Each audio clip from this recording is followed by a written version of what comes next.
이제 지난번에 영상을 마무리를 하기도 전에 끊어졌는데, 근데 이를 상기하면은 이 수시로 이 재난 문자가 침출해서 어쨌든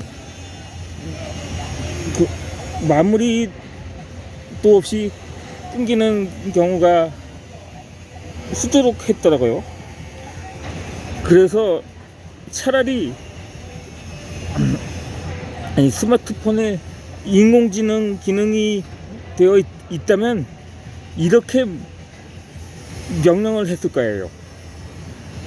아예 오늘 하루를 마감하기 전에 하루 신규 확진자 문자를 보내거나 그것이 아니라 또 이런 재난 문자라기보다 홍보 문자라고 볼 수가 있겠죠. 어디에 다녀간 사람 검사 받으라고 그런 문자도 수시로 오더라고요. 이걸 통틀어 가지고 오늘 하루가 마감하기 전에 그냥 이걸 종합해서 보냈으면 어떨까 하는 생각이기도 합니다. 지난번에 거의 160페이지까지 왔는데 어제 마무리를 하기 전에 끊겨서 그냥 본문 내용을 160페이지에서부터 다시 읽어 드리도록 하겠습니다. 다시는 아니죠. 이제 60페이지를 읽어 드릴 차례라고 할 수 있겠죠. 그러면 160페이지를 읽어 드리도록 하겠습니다.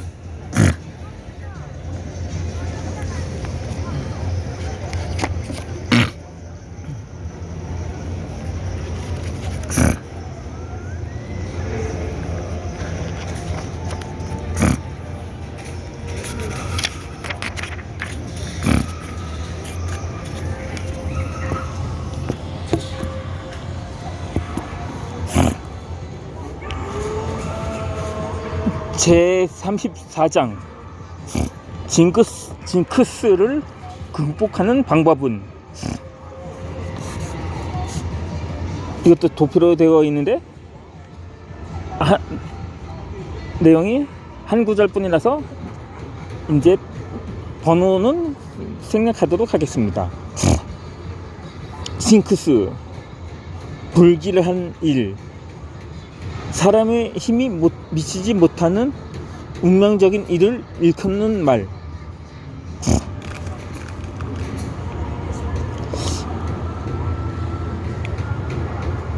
근데 어떤 사람은 징크스와 콤플렉스가 비슷한 말이라고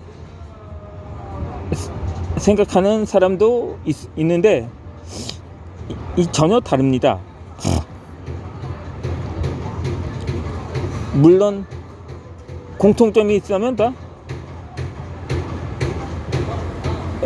이거 한글이라기보다 이 영어 표현이라고 표현이 그게 동일하다면 동일하게 하겠죠. 순수 우리말이 아니니까요. 징크스는 고대 그리스에서 마술에 쓰던 딱따구리의 일종인 개미잡이라는 새 이름에서 유래한다. 본디 불길한 징후를 뜻하지만 일반적으로 선악을 분문하고 불길한 대상이 되는 사물 또는 현상이나 사람의 힘으로는 어찌할 수 없는 운명적인 일들을 말한다.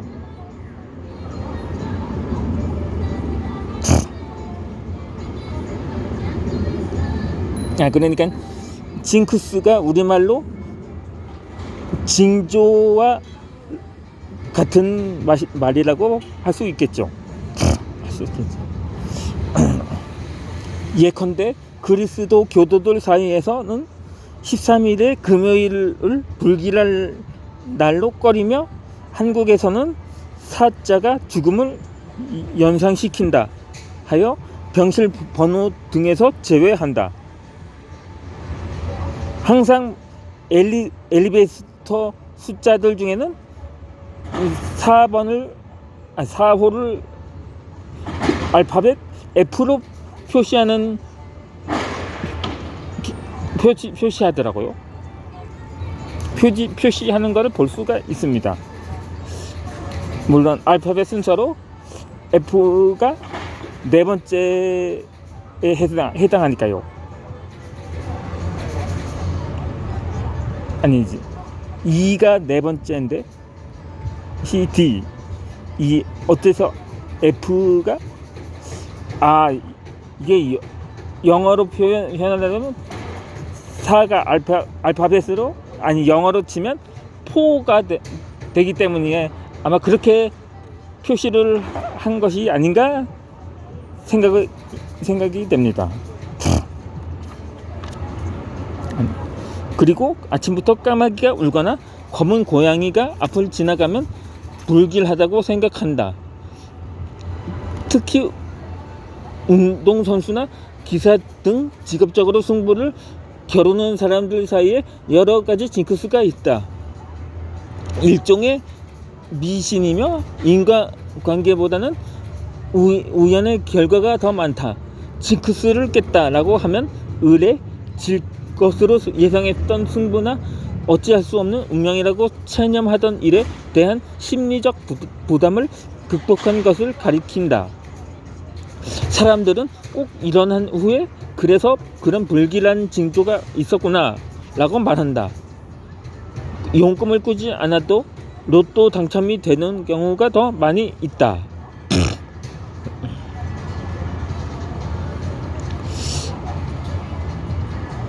어쩐지 그런 일이 있으려고 했구나. 왜 이렇게 징크스에 집착하게 되는가? 여러 가지 이유가 있겠지만 보통 사람들은 자신에게 일어난 원인을 자신의 탓으로 돌리기보다는 남 탓으로 돌리고 싶어 하는 심리가 있다. 자신의 무죄를 벗고 싶은 마음에서 불길한 징조로 돌리고 남에게 내 잘못이 아닌 것처럼 말을 한다. 흔히 성범죄를 저지른 사람들의 하나 같은 속내가 이럴 겁니다. 이 여자가 꼬리를 쳤다고 책임을 회피하죠.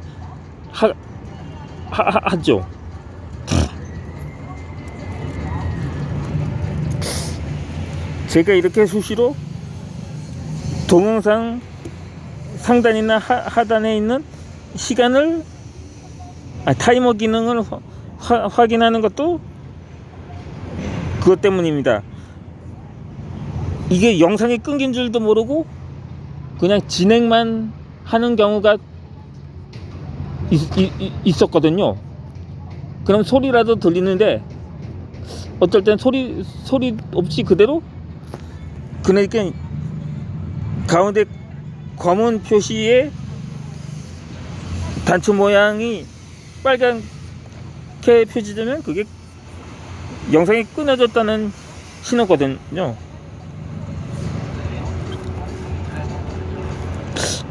어찌되었든 본문을 계속해서 읽어드리자면, 까마귀가 울더니 재수가 없으려고 그랬구나. 까마귀 소리를 들은 사람은 다 그래야 하는데 혼자만 안 좋은 일이 생겼다면, 아침에 접시가 깨지더니 이런 안 좋은 일이 있으려고 그랬구나.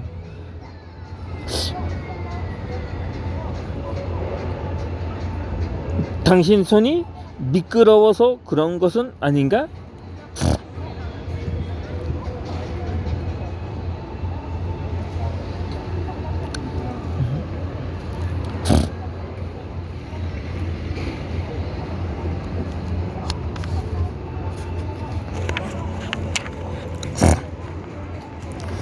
징크스로 돌리면 패배자이다.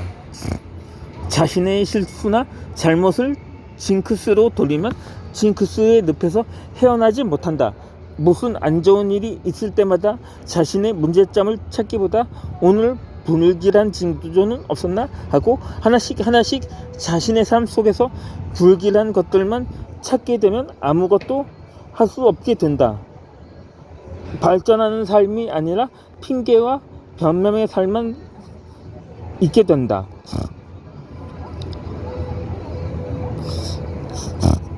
징크스가 반복되면 자신의 잘못된 습관을 돌아보자. 까마귀 울 때마다 그런 일이 생기면 모두가 인정을 하겠지만 까마귀는 울지 않아도 그런 일이 생기면 어떻게 받아들일 것인가? 또 다른 불길한 징조나 이유를 찾을 것인가? 까마귀가 울어도 불길한 일이 생기지 않고 아무 일 없이 넘어간 날도 있는데 그것은 어떻게 또 받아들일 것인가? 그때는 못 들어서 그렇다고 할 것인가? 그러면 안 들으면 되는 방법을 찾으면 될 것이다.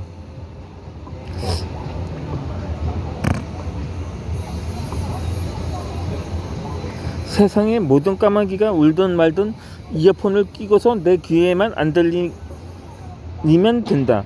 까마귀가 징크스라는 생각을 갖는 순간 까마귀가 나타나면 되는 일도 망치게 되는 자신의 나약함이 있을 뿐이다.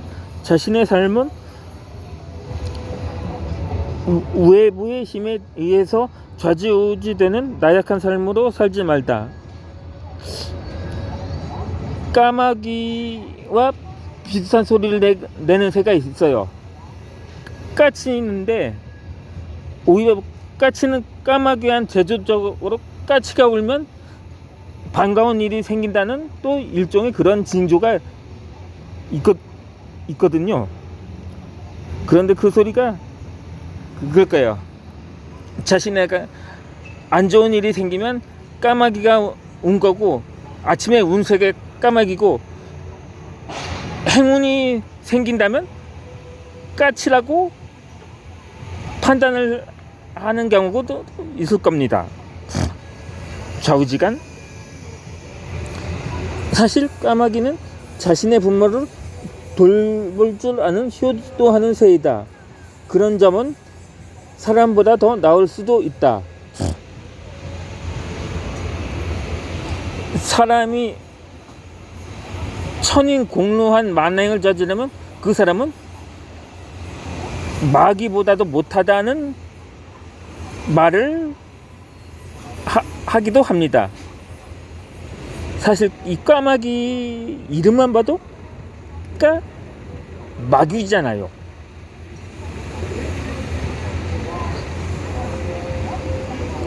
어찌되었든 예지몽을 그대로 믿지 말자.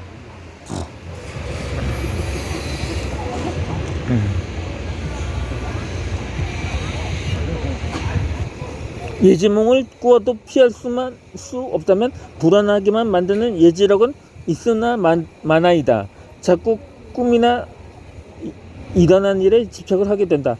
꿈을 해물하려는 사람들이 참 많다. 자신의 꿈으로 자신에게 일어나는 일을 해석하려는 나약한 심신이 있다. 예지몽이라도 얘기라고 생각하고 꿈을 해석하려는 사람이 있다.